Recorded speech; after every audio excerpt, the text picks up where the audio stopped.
주님을 따르는 사람들에게 주께서 말씀하시기를 이제 너희는 나를 따라오너라 라고 말씀을 하셨고, 또 그 메시지로 대변할 수 있는 한 문장, 이제 내가 너희로 사람을 낳는 어부가 되게 하겠다. 사람을 낳는 어부가 되는 사람들의 특징은 이 땅에 소망을 두지 않고 주께 소망 두는 사람이죠. 왜냐하면 그들이, 제자들이 스승이라고 생각한 분이 예수고, 또 예수님의 삶을 따르려고 한다면 예수님이 하신 말씀을 따를 수밖에 없게 됩니다. 오늘 그리스도인들이 예수님을 따르는 것과 같은 원리라고 말할 수 있습니다. 예수님이 뭐라고 선포하셨어요? 회개하라, 천국이 가까이 왔느니라. 하늘나라를 향하는 삶, 하늘나라를 소유하는 삶을 말씀해 주셨던 겁니다. 예수님을 따르는 삶은 궁극적으로 하늘나라를 향하는 신앙의 여정, 종교적 여정, 또 인생이라고 말할 수 있습니다. 만약 우리가 예수님을 뒤따른다라고 했는데 그 종착지가 하늘나라가 아니다, 그러면 이거 문제가 심각한 거죠. 예수님을 따라갔는데 하늘나라에 갈 수 없다, 그러면 안 되는 거죠. 근데 예수님이 말씀하시기를 이 하늘나라에 대한 여러 가지 이야기를 할 때에 복이 없느냐, 복이 있다고 말씀하셨죠. 그게 이제 소위 말하는 팔복에 관한 메시지입니다. 그리고 이제 우리가 의가 얼마나 더 의로워야 되느냐, 그 부분에 대해서는 바리새인과 서기관들보다 더 이제 좋은, 더 나은 의를 가져야 될 것이다 라고 말씀을 하셨습니다. 그리고 이제 오늘 19절에서 말씀하시는 것, 너희를 위하여 보물을 땅에 쌓아두지 말아라. 이 땅과 그 다음에 하늘이 비교되면서 나오고 있습니다. 이 땅에는 뭐가 있느냐? 좀과 동록이 있다. 좀도 벌레요. 좀 먹는 벌레죠. 동록도 마구 해치워버리는 그런 벌레를 말합니다. 고대 사회에서는 주로 이제 나무로 된 어떤 장롱 같은, 보관함 같은 그런 것들이 있었을 겁니다. 그 안에 중요한 물건들을 잘 보관해 두는데 좀과 동록이라고 하는 벌레가 그걸 가만히 두지 않네요. 점점 갉아먹고 사가 낡아버리게 되면 그 안에 있는 것도 잘못하면 손실이 되거나 없어질 수 있죠. 벌레뿐만 아니라 이제는 도둑도 있다는 거예요. 그러니 우리의 보물을 만일 이 땅에 쌓아둔다라고 한다면 언젠가는 다 없어지고 말 것이다. 땅에 있는 것 자체가 사실은 보물은 영원히 있을 수 있어요. 문제는 우리가 영원히 못 있죠. 여하튼 우리가 없어지든지 아니면 그 보물이 없어지든지 누가 훔쳐가든지 세월이 지나서 벌레가 사가서 없애버리든지 그런 일들이 벌어질 거예요. 20절에 보면 너희 보물을 어디에 두어야 될 거냐? 이거 하늘에 둬야 된다는 거예요. 자, 그래서 21절 보시면 내 보물 있는 그곳에는 내 마음도 있느니라 라는 말씀을 하고 계시는 겁니다. 우리가 보물이 있으면 마음도 항상 거기에 가 있게 마련이에요. TV를 보더라도 보물이 있는 곳에 우리의 마음이 가요. 오늘 그래도 다행히 금요일날 아주 재밌는 연속극이 있다든지 드라마가 있으면은 그래도 내가 권사인데 교회는 와서 예배는 드리는데 목사님이 빨리 예배를 맞춰줘야 10시부터 시작하는 그 드라마를 볼 수 있을 텐데 우리 마음이 거기 간단 말이에요. 안 갈 수가 없어요. 부부가 같이 백화점을 든다 할지라도 여자가 보는 그 층이 있어요. 거기만 가는 거예요. 남자들이 얼마나 힘들어요. 그럴 땐 어떻게 해주면 돼요? 당신도 보고 싶은데 가라. 단 돈은 쓰지 마라. 그러고 이제 보내면 되는 거예요. 요즘에 핸드폰이 있으니까 필요하면 그냥 전화해서 부르면 되잖아요. 서로 마음이 가 있는 곳이 있어요. 보물이 있는 곳에 우리의 마음도 가 있기 마련이에요. 만약 집에 그러면 안 되겠습니다만 불이 났다. 그러면 우리의 눈이 어디로 향할까요? 우리의 마음이 어디에 향할까요? 만일 갓난아기를 둔 사람 같으면 당연히 우리 아이에게 마음이 갈 거예요. 불 났는데. 부모님이 계시면 우리 부모님. 그렇게 될 거예요. 근데 만약에 사람은 다 괜찮아요. 그 다음에 어디로 갈까요? 내가 숨겨놓은 비상금. 이러면서 이제 나오는 거예요. 그곳에 우리의 마음이 가게 돼 있어요. 마음이 쓰여지게 돼 있어요. 신경 쓰게 돼 있어요. 신경이 안 쓰여질래 안 쓰여질 수가 없죠. 왜요? 보물인데. 사람들마다 각자 보물 1호, 2호, 3호도 있습니다. 오죽하면 나라도 그게 있어요. 우리나라도. 네. 보물이 있어요. 우리나라도. 네. 뭐 어쨌든 그래서 이제 예수께서는 다시 한번 또 다른 표현을 하셨는데 22절에서 23절 눈에 대한 비유로 말씀을 해주셨어요. 눈은 몸의 등불이다. 눈도 몸이요. 예, 뭐 몸도 몸 중에 눈이 있는 거죠. 근데 몸의 등불이 마치 눈인 것처럼 우리의 몸을, 우리의 인간 전체를 밝혀주는 어떤 그런 기능을 하는 것으로서 지금 눈을 표현을 하셨어요. 그래서 눈이 성하면, 눈이 순전하면, 눈이 밝으면 온 몸이 밝을 것이다. 반대로 눈이 어두워지면 온 몸도 어두워질 것이다. 눈에 관한 얘기를 하셨어요.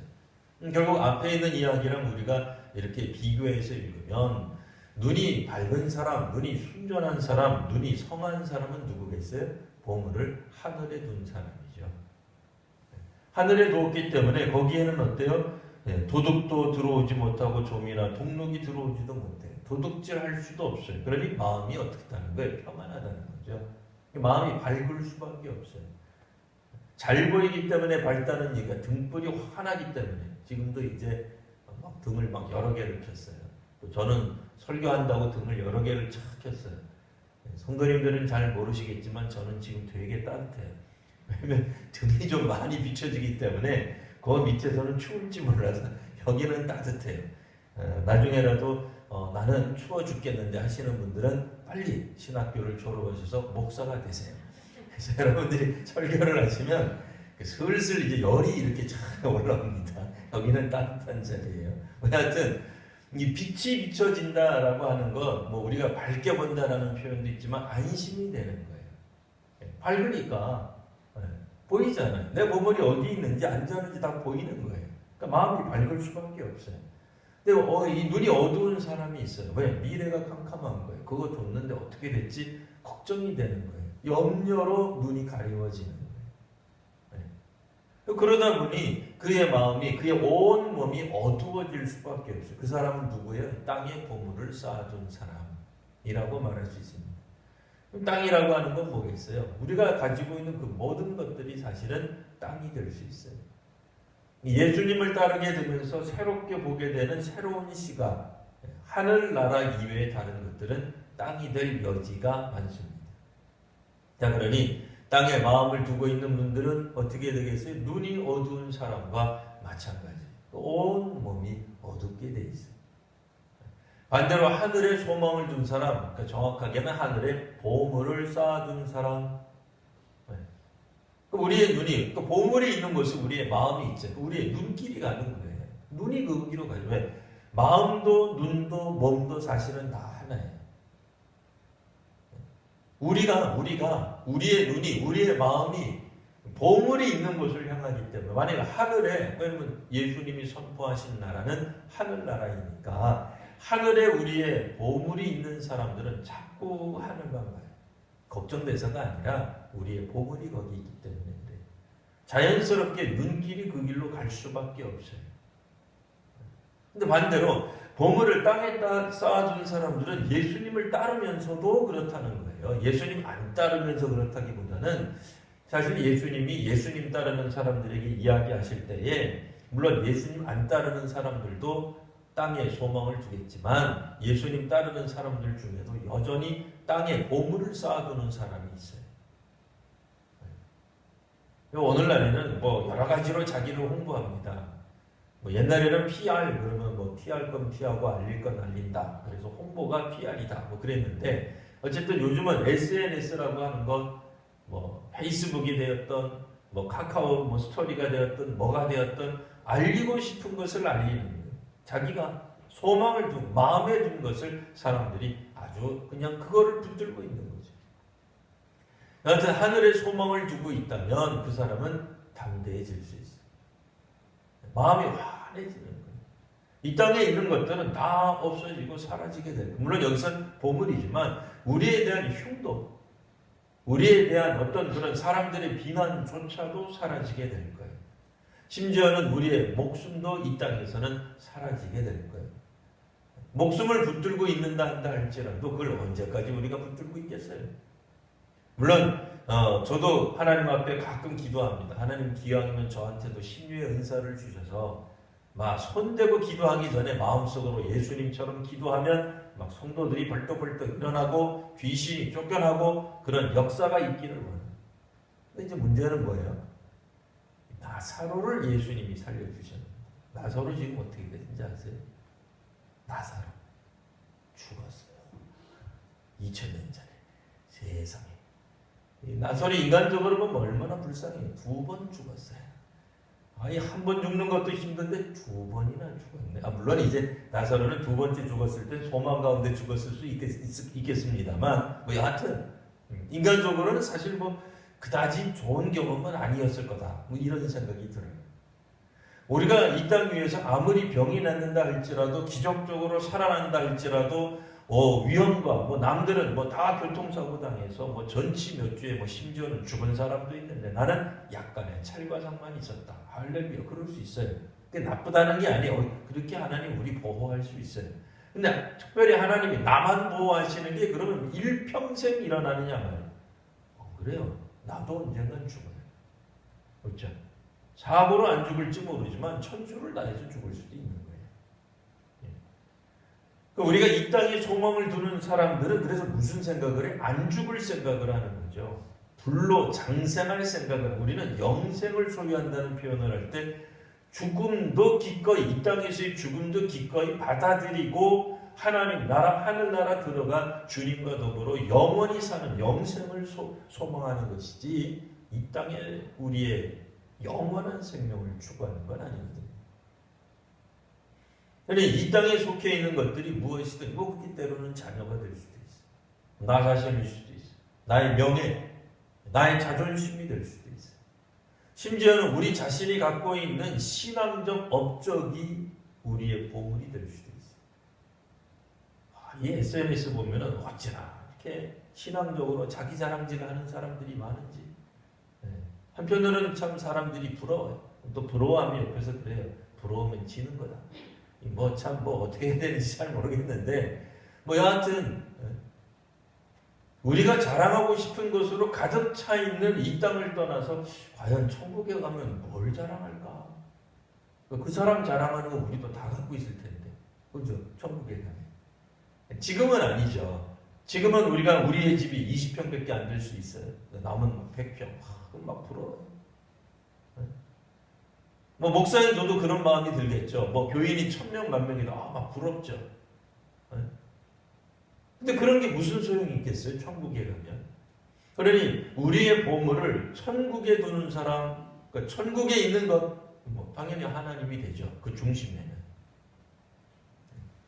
그렇지 않으면 우리들은 이 땅에서 무언가를 얻으려고, 무언 업적을 세우려고 자기 자랑하기 위해서 우리가 주님을 따라가는 그런 일들이 벌어진다고 하네요.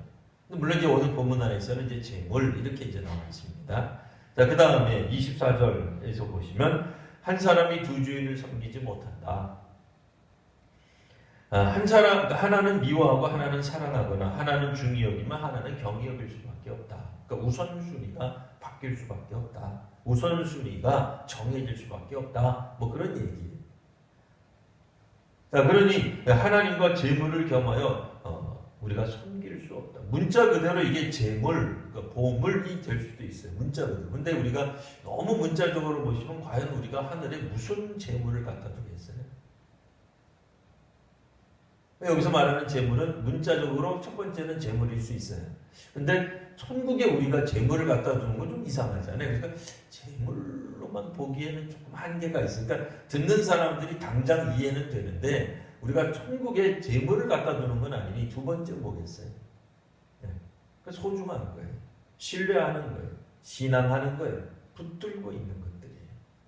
우리가 정말 가장 가치 있다고 생각하는 것, 소중하다고 생각하는 것, 이 땅에서는 뭐겠어요? 2000년 전에는 그저 재물, 그러면 다 투명되는 거예요. 지금도 그렇잖아요. 사실 뭐 우리가 뭐 어떤 정권을 잡든 뭐 그게 그렇게 중요하겠어요? 우리가 재물만 가지고 있다면 뭐 그다지 중요하지 않다. 이렇게 생각할 수도 있단 말이에요. 뭐 아니면 우리 스스로 정치하는 사람이 아니기 때문에 그렇다는 거죠. 여하튼 이런 예수님이 말씀을 하시니까 주의 제자들 가운데 이런 생각이 들었을 거예요. 그러면 이 땅에 우리가 재물 없이 살아가라는 건가? 재물이 없으면 우리가 도대체 뭘 먹지? 뭘 입을 수 있지? 어떻게 생활을 할 수 있지? 우리의 의식주 문제는 어떻게 하라는 걸까? 이런 생각을 할 때 주께서 말씀을 하십니다. 자, 목숨을 위하여. 이게 중요한 거 이거죠. 목숨을 위하여. 무엇을 먹을까 마실까? 몸을 위하여. 무엇을 입을까? 염려하지 말아라. 하늘에 우리의 마음을 두고 하늘에 우리의 소망을 두고 하늘에 우리의 보물을 쌓아둔 사람들, 땅에 보물을 쌓아두지, 내 손에 내 수중에 보물이 없는데 어떻게 살아가느냐? 내가 만질 수 있어야 된다고 생각하잖아요. 사실 신앙이 약간은 좀 추상적인 게 있어요. 아주 없질 않아요. 물론 신앙은 실제적인 차원에서 우리들이 주님을 섬겨나가고 실천하는 것 면에서는 우리가 실제적이라고 말하지만 신앙의 결과물들을 우리가 딱 손에 쥐기는 어려워요. 그 대표적인 게 뭐예요? 부활. 그거 어떻게 손에 쥐겠어요, 우리가? 만져볼 수가 없잖아요. 어떻게 만져보겠어요? 도마조차도 부활하신 예수님은 만져보았지만 내가 부활하는 건 만져본 적이 없단 말이에요, 우리가. 물론 이제 우리 이전에 별세하신 분들은 뭐 다 알고 계시겠습니다만 문제는 우리는 아직 경험 전이거든요. 심지어는 예수님의 12제자 당시에 있는 것처럼 우리는 예수님을 직접적으로 육신의 예수님을 본 적도 없어요. 만난 적도 없고 부활하신 그리스도를 만나기는 뭐 더더욱 육신의 노로 본 적은 더더욱 없는 거죠. 약간 추상적인, 그러니까 손으로 이렇게 만질 수 없다는 의미에서 추상적인 그런 개념이다 말이에요. 사람들 당연히 실제적으로 내가 붙들 수 있는 것, 나의 자녀들의 어떤 복, 내가 갖고 있는 어떤 재물, 내가 손으로 쥘 수 있는 어떤 것들, 내가 만질 수 있고 계량하고 계측할 수 있고 드러낼 수 있는 어떤 것들이 당연히 중요하지 않을까 이런 생각한단 말이에요. 그런데 예수께서 말씀하시기를 하늘의 보물을 쌓아두어라. 이 땅에 있는 재물을 겸하여 섬길 수 없다. 하나님과 재물을 겸하여 섬길 수 없다. 이 걱정이 되는 거죠. 그때 주께서 하신 말씀 계속해서 보시면 공중의 새를 보아라. 심지도 거두지도 창고에 모아들이지도 않는데 하늘 아버지께서 기르시지 않더냐. 하늘 아버지께서 기르고 계신다. 이런 말씀을 하시는 거예요. 자, 그 다음에 27절 누가 너희 중에 누가 염려함으로 그 키를 목숨을 한 자라도 늘릴 수 있느냐. 우리의 수명을 늘릴 수 있는 사람이 있겠느냐. 염려한다고 해서 과연 우리가 늘릴 수 있겠느냐. 28절에도 의복을 위하여 너희가 또 염려하느냐. 들의 백합화에 관한 이야기를 했습니다. 자, 30절 오늘 있다가 내일 아궁이에 던져지는 들풀도 그의 마지막은 만약 이것이 인간이라고 한다면 비참해 보일지라도 결국은 쓰러지는 거죠. 없어지는 거죠. 이 땅에서 그 존재가 사라지는 거죠. 우리 모두가 다 그렇듯이. 그러나 들풀조차도 우리가 모르는 거예요. 이름도 모르는 거예요. 알지도 못하는 거예요. 사실 그래요. 우리는 자사손손 우리의 이름을 좀 기억해 주기를 바라는 마음이 없지 않아 있어요. 사실 세월 지나가면 다 몰라요. 진짜로 그런지 아닌지 제가 한번 질문해 보겠습니다. 오대조 할머니 기억나세요? 이름. 오대조 할머니 이름. 모르지 않아요. 아무도 몰라요. 할아버지 이름까지는 잘 외우시는 분들이 있으시더라고요. 족보에 능하신 분들이. 근데 할머니 그러면 대부분 잘 모르시더라고요. 몰라요, 우리. 잘 알지 못해요. 몇 대만 지나고 나면 우리의 이름도 까마득해져요.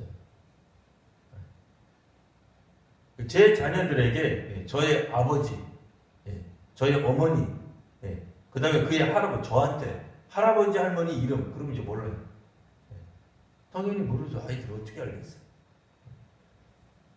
자, 그 다음에도 보시면 31절 그러므로 염려하여 이르기를 계속해서 대하는 이게 굉장히 오랜 구절을 염려에 관한 주제로 말씀하고 계셨죠. 염려하지 말아라. 이걸 가지고 여러 가지로 설명을 해주신 거예요. 우리가 목숨을 위하여, 결국은 우리가 목숨과 몸 이런 것을 가지고 이 땅에서 살아가는 거죠. 어떻게? 하늘에 소망을 두고 하늘에 재물을 쌓아두면서 하늘에 우리의 눈길을 두고 살아가는 사람이에요. 그러면 과연 우리의 인생이, 우리의 자녀가 어떻게 될 건가 걱정되지 않을 수 없어요. 그때 주께서 하신 말씀, 염려하지 말아라. 염려하여 이르기를 무엇을 먹을까 마실까 무엇을 입을까. 이거 다 자기 자신을 위한 거예요. 내 인생이 어떻게 될까?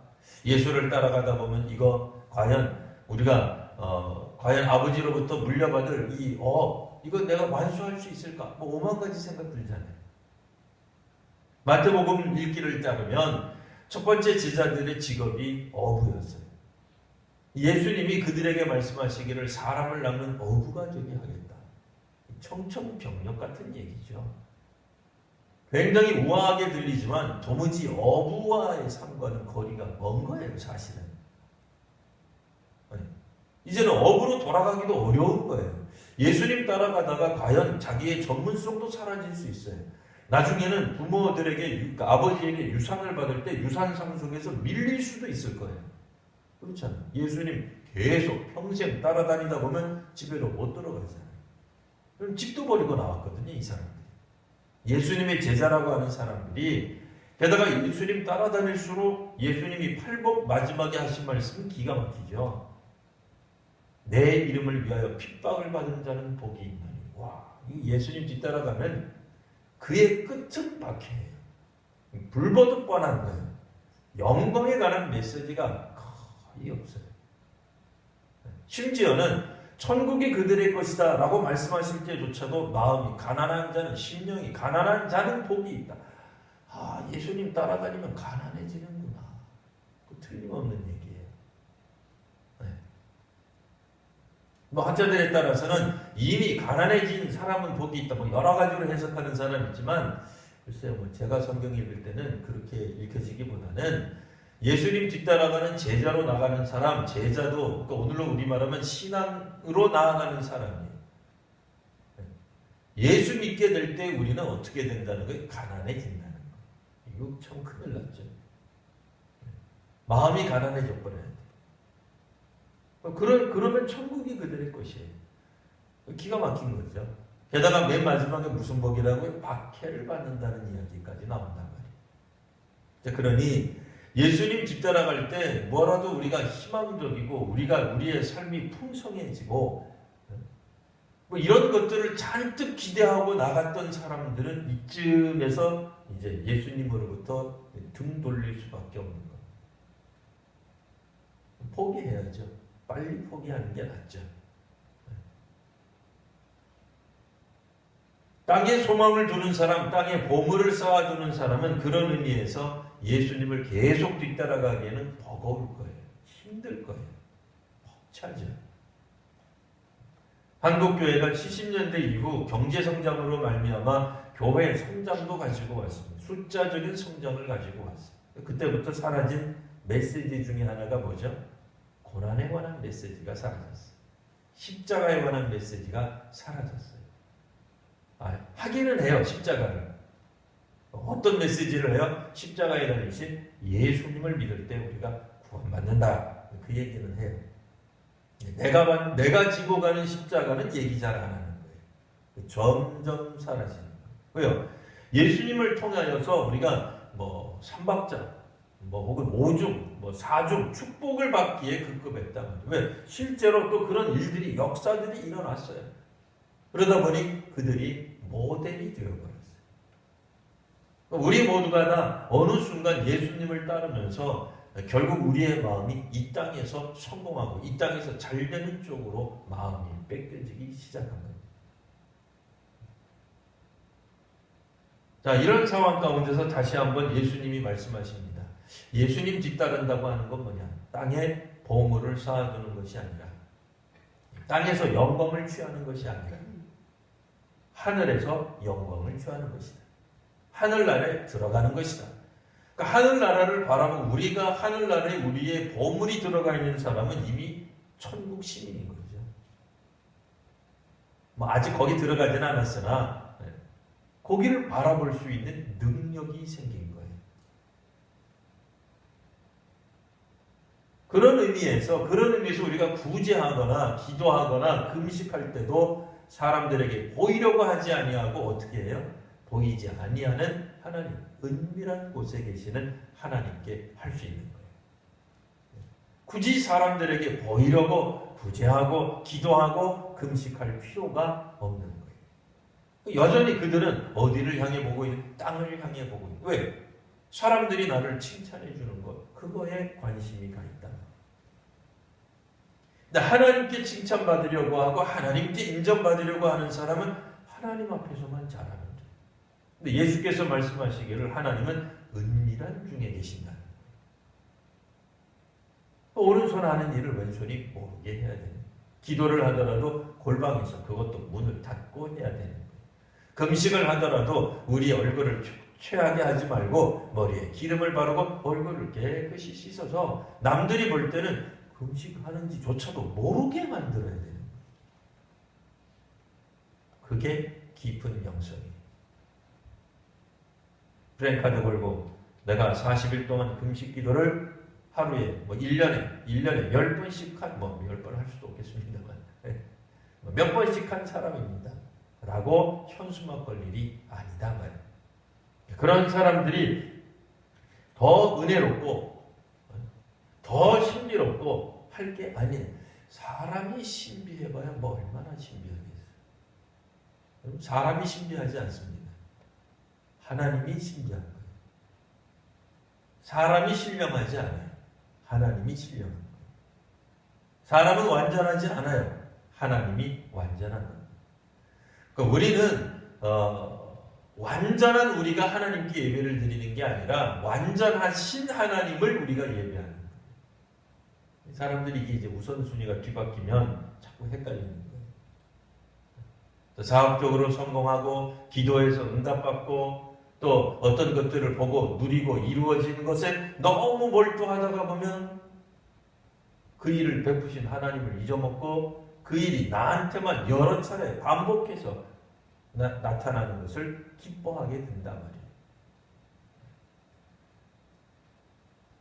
자, 그래서 어쨌든 이제 다시 한번 31절 보시면 염려하여 이르기를 무엇을 먹을까 무엇을 마실까 무엇을 입을까 하지 말아라. 이게 다 이방인들이 구하는 거다. 하나님 모르는 사람들이 구하는 거다. 그런 얘기예요. 우리 하늘의 하나님, 예수님이 소개하는 그 하나님 모르는 사람들이 구하는 거다. 자, 너희 아버지, 어떤 아버지? 하늘 아버지께서 예수님이 아예 대놓고 이제 표현해 주셨어요. 자, 하늘나라에 누가 계세요? 하늘 아버지가 계시는 거예요. 하늘 아버지께서 이 모든 것이 너희에게 있어야 할 줄을 아시느니라. 그러니 하늘에 보물을 쌓아둔 사람들은 한편으로는 마음에 걱정이 들죠. 이 땅의 재물이 그렇게 그다지 필요 없다면 또 예수님 뒤따라가면서 무슨 생산적인 월급 받고 예수님의 제자들이 다닌 게 아니잖아요. 그죠? 걱정되죠. 우리 뭐 먹고 살까? 그때 뭐라고 이야기하시느냐? 먼저 그의 나라와 그의 의를 구하라. 그리하면 이 모든 것을 너희에게 더하시리라. 라고 말씀해 주시는 거예요. 그런 의미에서 하나님의 나라와 하나님의 의를 먼저 구해야 되는 것입니다. 위기 때 사람들은 어디를 바라본다고요? 자기의 보물이 있는 곳에 눈을 돌리기 마련입니다. 우리가 정말 어려울 때 여러분 눈을 어디로 돌리십니까? 우리가 외롭고 힘들 때, 괴로울 때 눈을 어디로 돌리십니까? 물론 일단은 나를 발을 밟은 사람이 있으면 그 사람을 쳐다보겠죠. 본능이니까. 본능을 우리가 나쁘다고 말하는 게 아니에요. 우리가 기본적으로 부패한 본성이 있어요. 악한 본성이 있기 때문에 그럴 수 있어요. 근데 궁극적으로 우리가 눈을 어디에 돌릴까 하는 거죠. 믿음의 사람들은 발을 밟히더라도 화가 잔뜩 나는 일이 있다 하더라도 그때는 화를 냈을지라도 집에 돌아가서 생각해야 되는 거예요. 왜 내가 발을 밟혔을까? 하나님이 왜 나를 발을 밟히도록 허락하셨을까? 생각해 보는 거예요. 혹 나한테 부족한 게 있는가? 하나님이 지금 이 일을 통해서 말씀하시는 것은 있는가? 생각할 수 있잖아요. 안 그러면 뭐예요? 칠칠치 못하게 지하철 안에서 뾰족구두나 신고 뒤에 있는 사람 생각지도 않고 손잡이도 잡지 않고 있다가 휘청거리다가 내 발을 밟아 이래버리면 그 사람 불평만 계속하다가 끝나는 거예요. 하나님이 우리에게 필요로 하는 것을 왜 모르시겠어요? 때로는 위로가 필요하기도 해요. 하나님 아신다면. 근데 한 번은 하나님이 내 마음 헤집어 놓으신 것 같아요. 왜 그러셨을까? 오늘 이 땅 위에서 우리가 무엇을 바라는지를 잘 알아야 돼요. 사람들이 점점 십자가를 지고 고난을 당하고 염려하지 않는 신앙에서 점점 사라져요. 염려하면 어떻게 돼요? 스스로 문제를 해결하죠. 예수님 뒤따르던 주의 제자들이 예수께서 말씀하시기를 수많은 사람들이 다가왔을 때 예수께서 말씀하시죠. 자, 이들에게 좀 밥을 줘야 될 텐데. 제자들이 말하잖아요. 우리가 가진 것이 이것밖에 없습니다. 스스로 해결하려고 하는 거예요. 그런 마음이 들게 돼 있어요. 그 인간의 본성이 우리들 스스로가 자, 우리가 주님을 뒤따른다라고 할 때 정말 모든 것을 버려두고 뒤따르는 것을 우리가 하고 있는가, 우리가 가르치고 있는가 한번 살펴봐야 될 것입니다. 우리의 신앙의 교육, 또 신앙적으로 우리가 하나님께 나아가는 믿음의 사람, 제자들의 길이란 무엇일까요? 분명히 염려되는 측면이 있어요. 그 염려되는 측면에 대해 우리가 극복할 수 있는 믿음이 있는 그런 귀한 우리 성도님들, 또 우리 한국교회가 되시기를 바랍니다. 이 시간 우리 함께